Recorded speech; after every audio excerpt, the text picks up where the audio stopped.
frère Sadio Mané, frère du Sénégal, frère de l'Afrique debout. Aujourd'hui, je ne te parle pas comme on parle à un footballeur. Je te parle comme on parle à un symbole. Parce que ce que tu as gagné n'est pas seulement un trophée. Ce que tu as porté sur tes épaules n'était pas seulement un maillot. Ce que tu as soulevé l'âme d'un continent.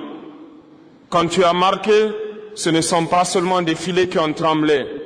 Ce sont des millions de cœurs africains qui ont battu à l'unisson.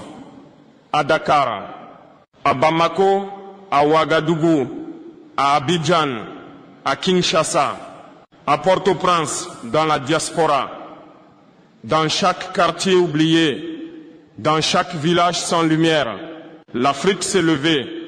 On nous a longtemps appris à applaudir ailleurs. On nous a appris à admirer des héros qui ne nous ressemblent pas.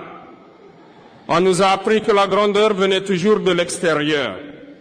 Mais ce soir-là, Sadio, tu as brisé ce mensonge.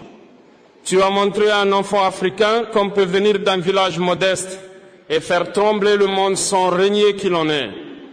Tu as montré que la discipline, le travail, la dignité peuvent vaincre le mépris, le doute et les systèmes qui nous veulent petits. Mais écoute-moi bien, frère. Si je suis ici aujourd'hui, ce n'est pas seulement pour te féliciter. Je suis ici pour te dire une vérité que beaucoup n'osent pas dire aux vainqueurs. Tu n'as pas gagné seul. Derrière ton trophée, il y a les pas nus de nos ancêtres. Il y a les cris étouffés de ceux qu'on a exploités. Il y a les mains calleuses de nos mères.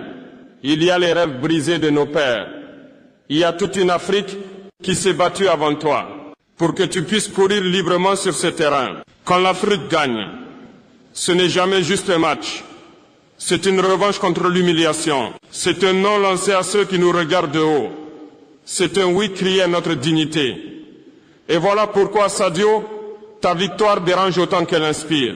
Parce qu'un Africain qui gagne sans demander la permission, c'est un Africain dangereux pour l'ordre injuste. Mais laisse-moi te dire aussi ceci, avec respect, avec fraternité et avec franchise.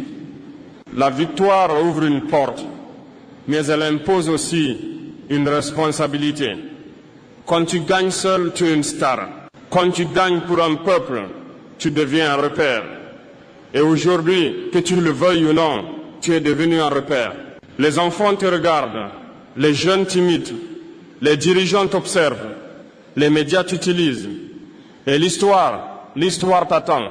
Sadio Mané, tu viens d'un continent où